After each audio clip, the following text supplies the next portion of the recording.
Исәнмесез укучылар? Бүгенге онлайн дәрестә туры пычмаклы эшпочмаклар һәм аларның кайбер үзлекләре белән танышырбыз. Әйдәгез, искә төшереп үтик әле. Нинди эшпочмак туры пычмаклы дип атала соң?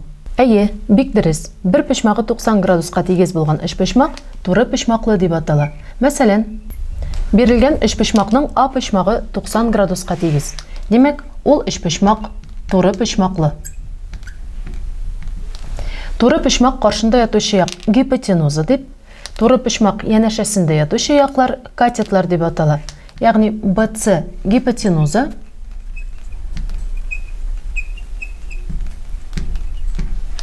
AB һәм AC яклары катетлар дип атала.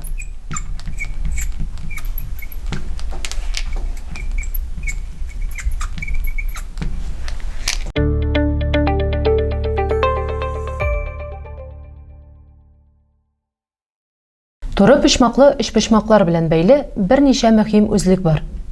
Шуларның беренчесе белән танышып. Туры пычмаклы эшпочмакта ике кысынкы пычмагының суммасы 90 градуска тигез. Бу дөрестән дә шулай. Теләсә нинди эшпочмакның пычмаклары суммасы 180 градуска тигез. Ягъни пычмак А кушам пычмак Б кушам пычмак С тигез 180 градус.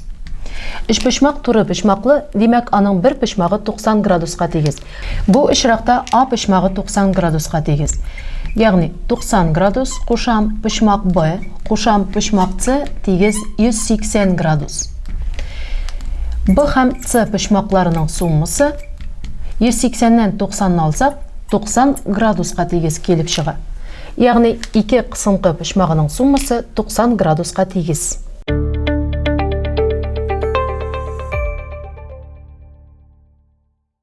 Икенче үзлек. Туры пычмаклы эшпочмакның 30 градуслы пычмакка каршы яткан катеты гипотенузаның яртысына тигез. Туры пычмаклы А, Б, С эшпочмагын карыйк. Бу эшпочмакта А пычмагы 90 градуска тигез булсын. Б пычмагы 30 градуска тигез булсын. Туры пычмаклы А, Б, С эшпочмагында AC ягының BC ягының яртысына тигез булуын исбатлыйк. Берилгән ABC эшпочмагында B пычмагы 30 градус булды. C пычмагы ул очракта 90 алам 30 60 градуска тигез була. Исбатлау өчен ABC эшпочмагы янында шундый шартлар белән ABD эшпочмагы төзибез. Ягъни AC ягына тигез итеп AD ягын салабыз. C пычмагына тигез D пычмагын салабыз. Ягъни D пычмагы шулай ук 60 градуска тигез. Шулай ук B пычмагы 30 градуска тигез булсын. Килеп чыккан D, B, C эшпочмагында D һәм B пычмаклары 60 градуска тигез.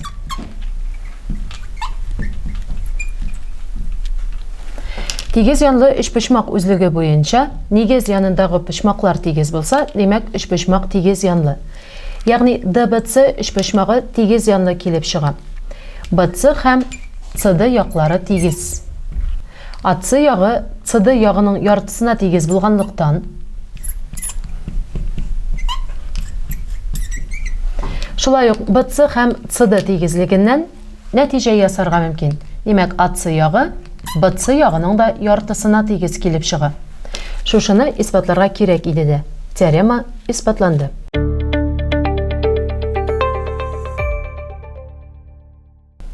Бу үзлекнең киресе дә дөрес. Өченче үзлек. Әгәр туры пычмаклы эшпочмакта катет гипотенузаның яртысына тигез булса, бу катетка каршы яткан пычмак 30 градуска тигез була. AC катеты BC гипотенузасының яртысына тигез булган ABC эшпочмагын карыйк. ABC пычмагы 30 градуска тигез икәнлеген исбатлыйк. ABC эшпочмагы янына аңа тигез булган ABD эшпочмагын рәсемдәгечә куябыз. Тигез яклы BCD эшпочмагы килеп чыгар. Тигез яклы эшпочмакның пычмаклары бер-берсенә тигез. Шуңа күрә аларның һәр кайсы 60 градус.